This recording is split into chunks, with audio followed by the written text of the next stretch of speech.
विद्यार्थ्यांच्या आंदोलनानंतर मुंबईसह ठाणे, डोंबिवली, कल्याणमध्ये आता लक्षवेधी बॅनरबाजी पाहायला मिळते। मी जेन झी आहे, मी दोघांच्याही बाजूने आहे, विद्यार्थ्यांच्या सुद्धा आणि धर्म आणि देशाच्या बाजूने। मी विद्यार्थ्यांच्या पाठीशी आहे, भारत सरकारचाही सन्मान करतो, शिक्षणाचा मान, भारत सरकारचा सन्मान, अशा आशयांचे बॅनर मुंबईसह परिसरात पाहायला मिळतात। विद्यार्थी आणि सरकार या दोघांनाही पाठिंबा दर्शवण्यात आला आहे। या बॅनर्समध्ये राष्ट्र प्रथम हा संदेशही ठळकपणे देण्यात आला असून मुंबई आणि MMR म्हणजे बृहन्मुंबई परिसरामध्ये ही बॅनरबाजी चर्चेचा विषय ठरली आहे। हे बॅनर्स कुणी लावलेले आहेत ते बऱ्याच पोस्टर्समध्ये कुठेही त्याचा उल्लेख नाही। सुशांत सावंत अधिक माहिती देत आहेत। सुशांत, या पोस्टरचा अर्थ कसा काढायचा, त्यावर राष्ट्रप्रथम लिहिण्यात आलेला आहे। राष्ट्रप्रथम ही भाजपची विचारधारा आहे की पहिल्यांदा राष्ट्र मग पक्ष आणि मग स्वतः, ते वाक्य तिथे बघायला मिळतंय। सरकारचा सन्मान करा अशी घोषणा आत्तापर्यंत कधी मला तरी बघण्यात आलेली नाहीये। सरकारचा सन्मान करा असं जाहीर पोस्टरमध्ये लिहिण्यात आलेले मला तरी आठवत नाही। काय राजकारण आहे याच्या मागे, कोण आहेत यांच्या मागे, काय संदेश द्यायचा प्रयत्न होतोय?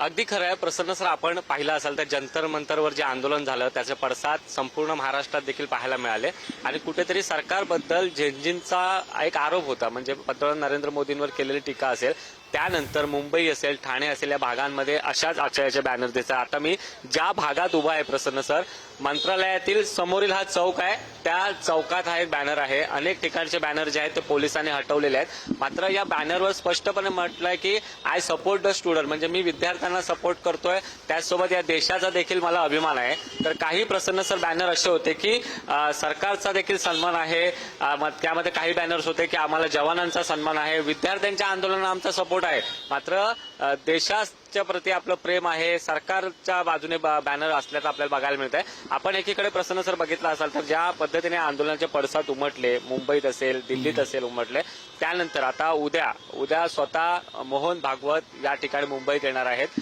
आणि ते या झेंझींशी संवाद साधणार आहेत आणि त्यांच्या दौऱ्याआधी आपल्याला मुंबई, ठाणे, MMR रिजन, संपूर्ण परिसर आणि महाराष्ट्रातील काही भागात असेच बॅनर जे आहेत ते पाहायला मिळतात।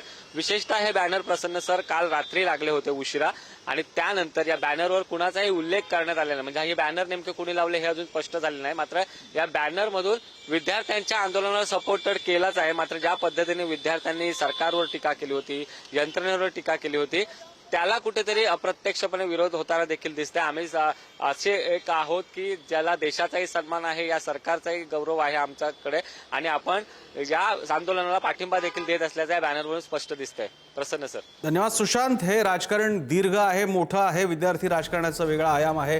धन्यवाद तुम्ही दिलेल्या माहितीबद्दल। सरसंघचालक मोहन भागवत उद्या तरुणांशी संवाद साधणार आहेत। मुंबई डॉक्टर मोहन भागवतांचा जेन झीशी संवाद होणार आहे।